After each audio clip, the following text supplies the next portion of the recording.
What is going on, beautiful people? I am Lee Hammock, the diagnosed self-aware narcissist known as mental illness, and welcome to another episode of the Narcissists Code. If this is your first time seeing my face or hearing my voice, I'm a clinically diagnosed narcissist, and I use my platform on social media to raise awareness for NPD, get more people into therapy, and also validate the victims, survivors, and thrivers of said disorder, said toxic people, said toxic traits. Today's episode is going to be answering the question, do narcissists cry? Seen this question in my comment section, and I was just like, let me hop on it. Let me respond to that one real quick, because I can definitely do that one. I can definitely do the question, do narcissists cry? Because the answer should be simple to everybody. It should be yes. Do some narcissists cry? All narcissists don't cry, y'all. But like, do a lot of narcissists cry? Yeah. But why, Lee? I thought narcissists were not human. I thought they were demon spawns from hell.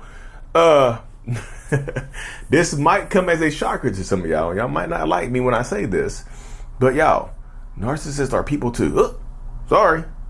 They are, y'all. Narcissists are people too. They're human. Like, narcissistic people are human beings who have been hurt, probably hurt in their childhood. You know, super hurt in their childhood, have experienced some type of trauma, because narcissism, the toxic traits, the personality disorder, is an experience-based disorder. It's not just like you're not born with it. This is like you get into it. You know what I mean? It's based on your experiences in your childhood. So in this space right here, who you're dealing with, narcissistic people, toxic people, whoever, you understand, it's just like, this is, it's from your environment. It's environmental. It's an environmental disorder. There's environmental traits. You pick up these traits to survive and whatnot. So a lot of narcissists pick up toxic traits and do this. A lot of narcissistic people pick up a lot of toxic traits in order to survive. These are survival. It's a survival mechanism. Like in our childhood or in our youth, we probably got, in our childhood or in our youth, we got hurt in some way, shape, or form. There was some type of pain, some type of hurt that we experienced, and we shut down. We stopped wanting to be vulnerable because being vulnerable didn't benefit us. Being vulnerable had very little benefit to it. So there was no point in us being vulnerable if it got us hurt. If vulnerability got us hurt in our childhood, in our youth, that we were afraid of vulnerability. If vulnerability left us open to hurt and pain and suffering, then we don't want to. Who wants to be vulnerable if it's going to lead to you being hurt and in pain and suffering? Who wants that, y'all? Honestly, who the hell wants to deal with that? Who on earth wants to deal with pain, suffering, hurt, and pain? I mean, pain, suffering, hurt, and just suffering, trauma. Who wants to deal with that? No, it's just like I was vulnerable to someone.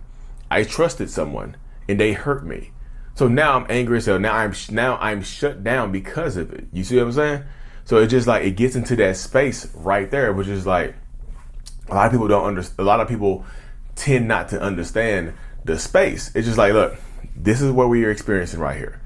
This is we had these childhood experiences that created us and made us who we are. So we shut down.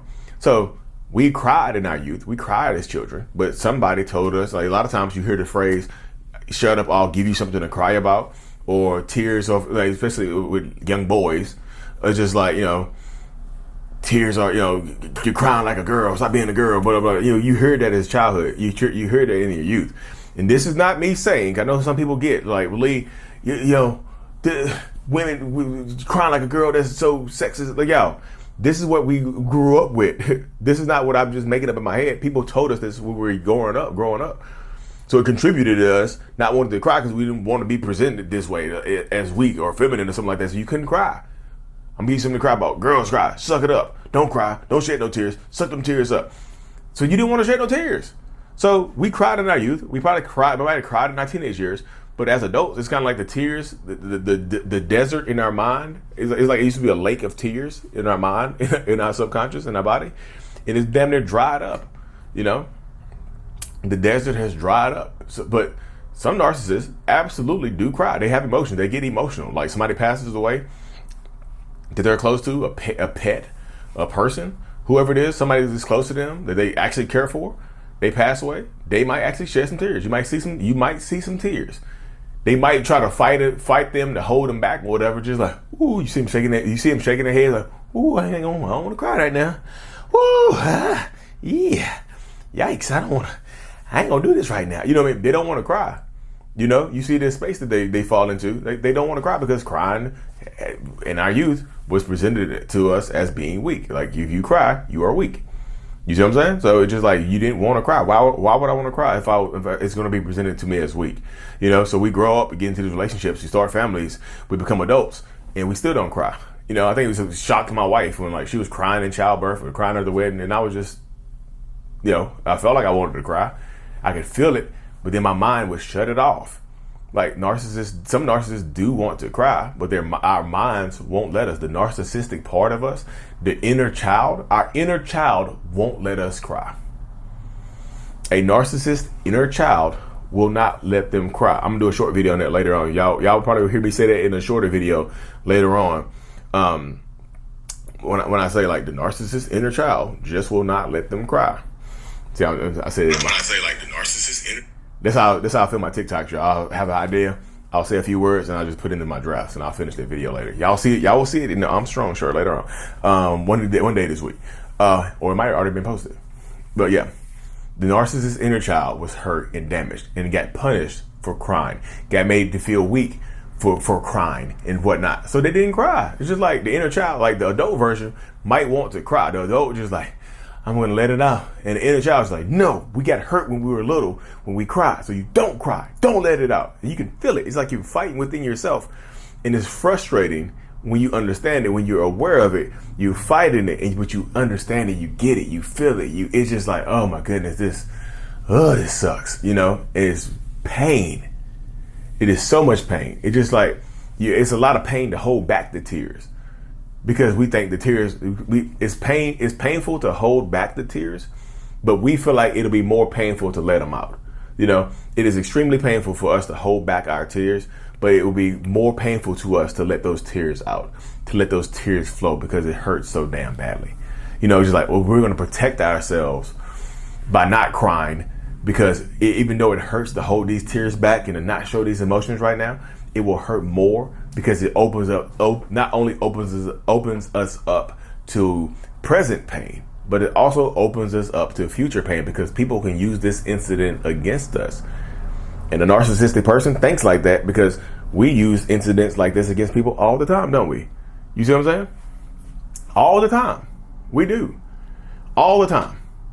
It's just like the mindset of a lot of narcissists, y'all. It's just mind blowing. This is like how much we think emotions are weakness. And that's why we think, yes, some narcissists will want to cry and hold back those tears because it hurts to hold them back. But we think it'll hurt us more and cause us more pain and do more harm to us, do more damage to us to let them out. You know what I mean? To let those tears out. It's just like, it is wild, y'all. It's a wild mindset to have. But yeah, some narcissists do cry, y'all. They want to cry. And sometimes the inner child is not strong enough to get those tears held back, because the tears will still flow sometimes, y'all.